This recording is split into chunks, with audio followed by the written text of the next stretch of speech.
Good afternoon, everybody, and welcome to this. Sorry, I got to do it again. I usually get it on the first try. Good afternoon, everybody, and welcome to this. Say again, I'm screwing up. Oh my God, I never do. Been there. It's you, because you're releasing all this hotness on me. This is the Cats and Pudding Podcast. A melting pot of pudding.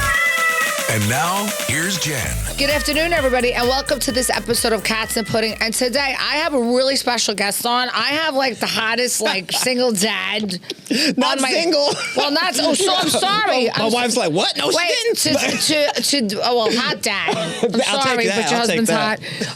On my show today, Shannon Lanier, and he has a great podcast talking about dad's life and the daily tribal and tribulations with children. And he is a movie star. Has a movie coming out. An actor. I hear you were on News 12. Yeah. So I want to hear listen, let's get right into it. Let's chat. Oh, a little bit of everything. Well, Yeah. I'm most excited about the new movie coming out. It's called Tyler Perry's Duplicity. It's going to be on Amazon on March 20th. I am super excited because it's not a comedy. It's a thriller that will have you on the edge of your seat. All right, I like his thrillers. He's been doing a couple of thrillers lately. Yeah, he's expanding his reach and doing more things. I like the one he did with the other one that was in Destiny's Child. Beyonce's Kelly Rowland. Yeah, Kelly Rowland. I saw that one when she was like, that was that was good. Yeah, exactly. So he's bringing the thunder with this one too. He's branching. Wait till you see. So Duplicity. What do you play?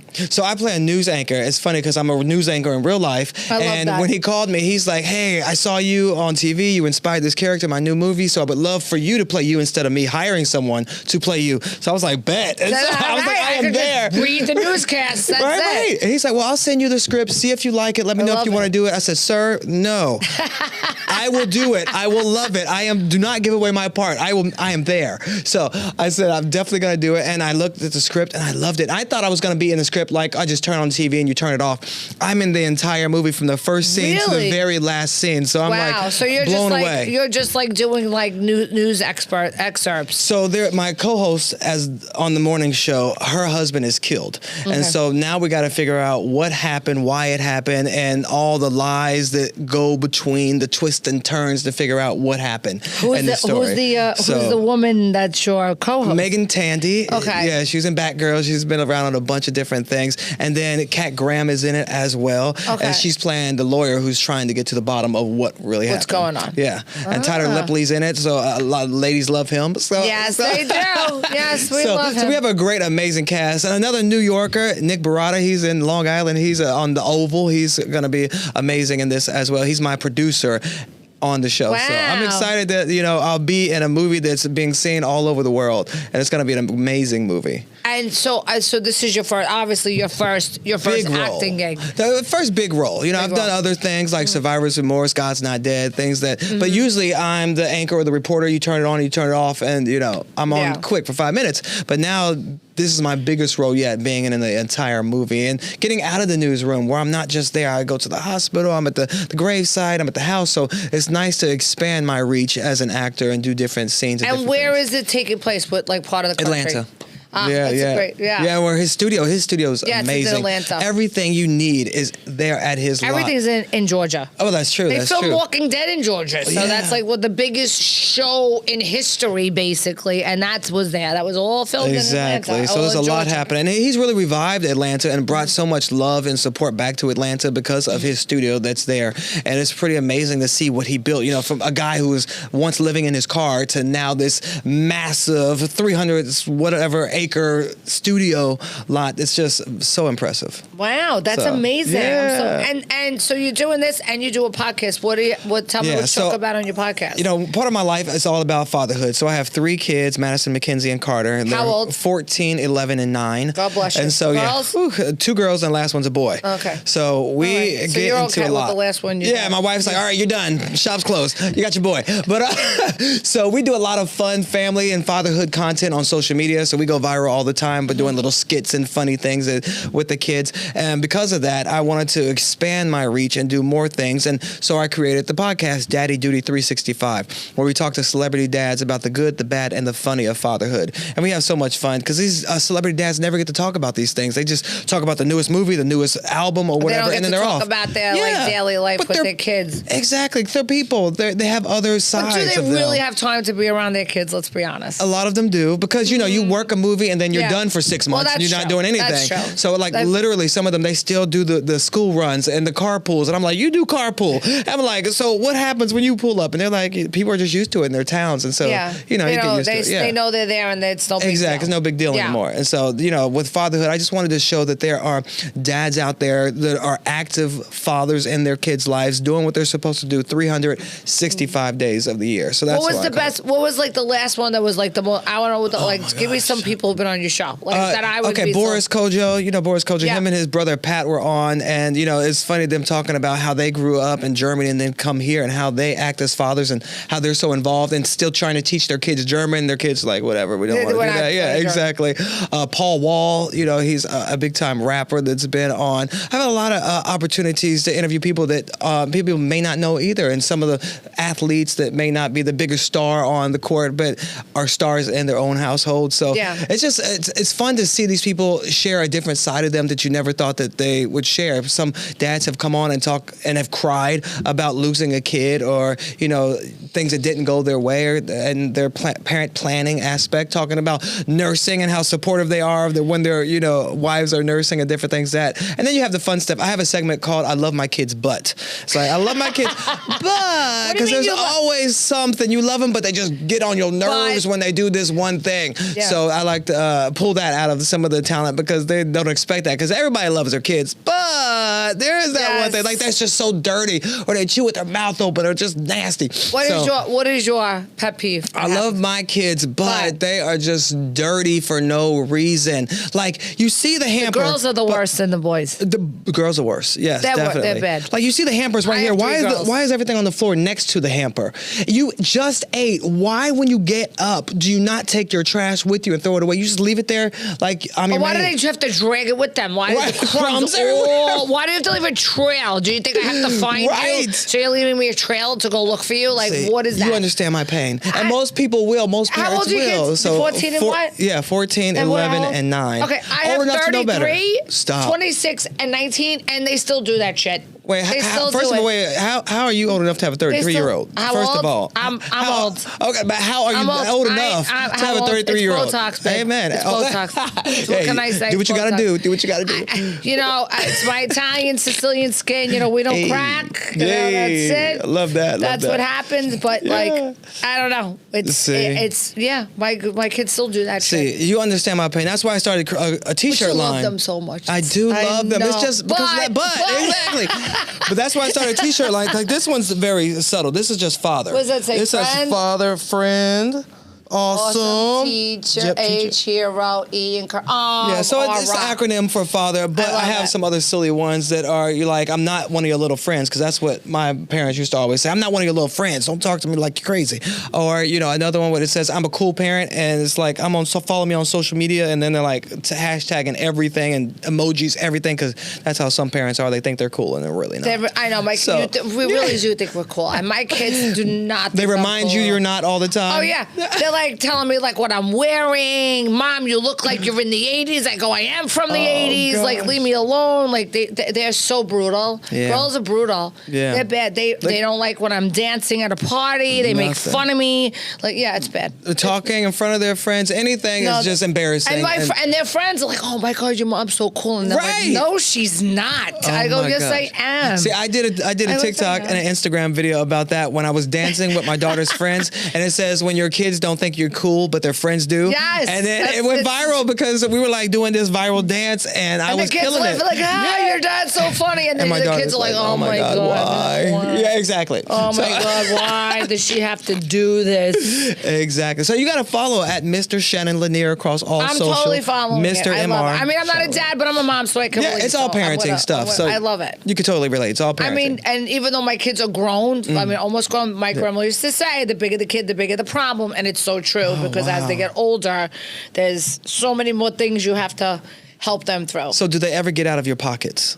Are they still never? Like, no, never, Lord, never. Why? No, what are you talking about? I was like, my pockets. 33. The best was my 19-year-old told me I owed her $30 today because I asked her to put gas in my car. I go, really? I said, you owe me about $2 million.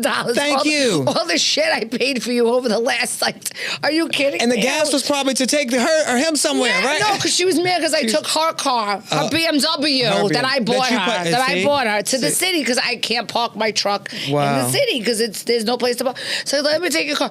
And she texted me, you left me with no gas in your car. I said, all right, Ava, go put some gas in the fucking car. Oh, I just put gas in my car. I said, you know how many times I put gas in your car when I took it and filled it up for you? How about you keep the lights on and the table, food on the table? I said, you're lucky you have a car. How about you get a Metro card? Because that's what you're going to get next. Thank you. That's what you're going to get next. And I'll have the car parked in the driveway so you have to walk past it every day and be like, wow, isn't that a really nice car that you can't drive in the driveway? Thank you. Look, get her back. Look. Oh, yeah. Teach her that lesson. I did shit. I taught it to her one time before. You have to. But it gets like that when they get older. But exactly. But when they get older, I have to say they realize how much they appreciate what you've told them.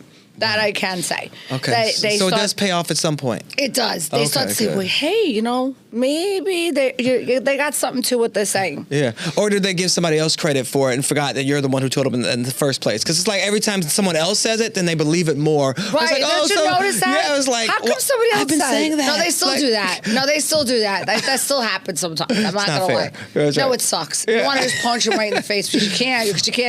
Well, you might go to jail, but you can. Well, now they're adults, so now I don't know. Now it's a fist fight now. It's not child abuse anymore. I told my daughter, it's not child abuse anymore. No. Because you're a legal adult now.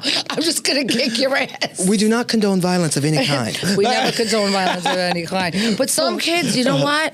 I don't know. I don't know what it is. When I was a kid, not that my father would hit me all the time, but I had a really strict Sicilian father. I did not mess around. So did you get a spoon? You get a ruler or what? A spoon. He would just go like this and I would run. And not with my mother, oh my God, I would get hit. She would throw shoes at me. I would laugh. I'd run.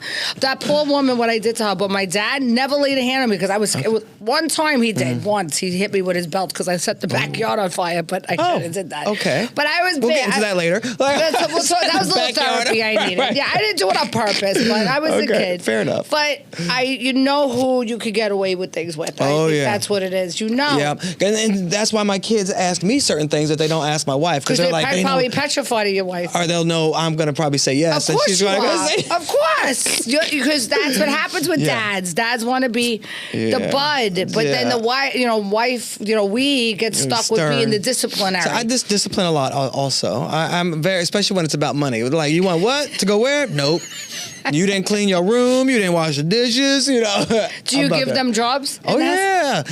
There's minor jobs. Like my oldest, she's in charge of doing the dishes. My son, he's in charge of sweeping the floor every night. And then how do they do the dishes? Throw them in the dishwasher? Yeah, with food all stuck to them? I have a post coming later this week about that. Yes, a post coming later this week exactly about that. Just you can't stuff everything in the dishwasher and expect everything to be clean. It's not going to happen.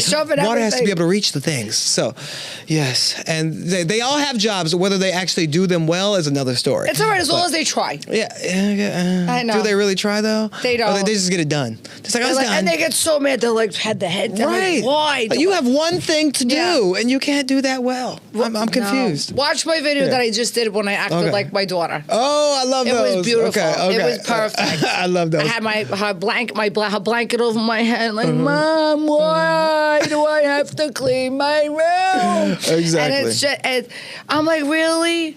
Come on. See, that's why parents have to follow my podcast and also my social media because they will understand it and they'll be like, someone sees me. That's what I say. I see parents and they can come to my page and then they'll be like, someone understands me. Well, I love that. And I think, listen, as a parent, I'm totally going to be your total 100% support. I'm going to listen to your Mr. podcast. Shannon Lanier. I know you only do dads, but when you should have some moms on sometimes. Yeah, mom and dads maybe come on. But maybe that's the next season and we'll do that. I don't know if I bring me and my ex, we might be a fist fight on there. So I don't know. Sometimes it's important for people to hear about those co-parenting situations and how to survive it at all without killing each other. So that's important too. So we talk about some serious things that can really help parents and help people through the things that are going. Child support, things like that are topics that we discuss also. So it's not all fun and games. We do things that are also helpful to people as well in their situations. And that's a good thing to do. Yeah. That's great. So tell everybody where they can find you. On social media at Mr. Shannon Lanier. That's Mr. Shannon Lanier.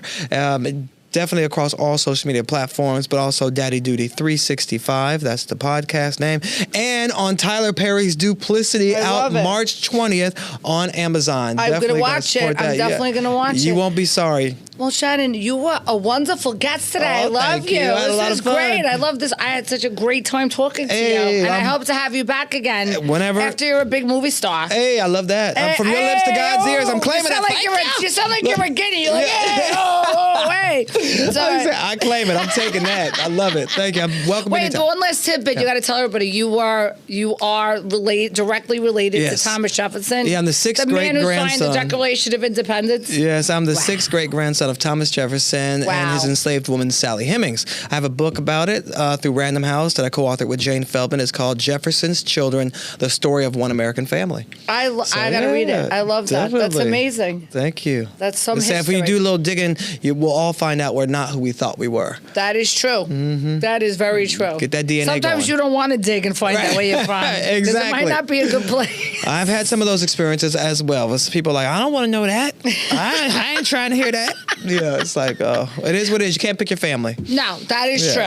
That is very true. But you could, but you know what? You have to sometimes you have to embrace them, though. Yeah, exactly. Right? Exactly. The good, the bad, and the ugly. That's it. That is it. Well, it was great to have you here today. Thank you so much. I had so much fun. And thank you, everybody, for tuning in. And for Old School Italian Cafe, right in the heart of Ridgewood, Queens, you have to try my favorite place, Dolce Bean Cafe. They serve the best espresso, coffee, cappuccino, latte, all directly from Italy. Their paninis and their pastries, gelato, are the best. Dolce Bean Cafe, right in the heart of Ridgewood, Queens. And thank you, everybody. Have a great day. Oh, my God, it was so good having you here today. Thank you. I had a lot of fun. Oh, that was awesome. That was good.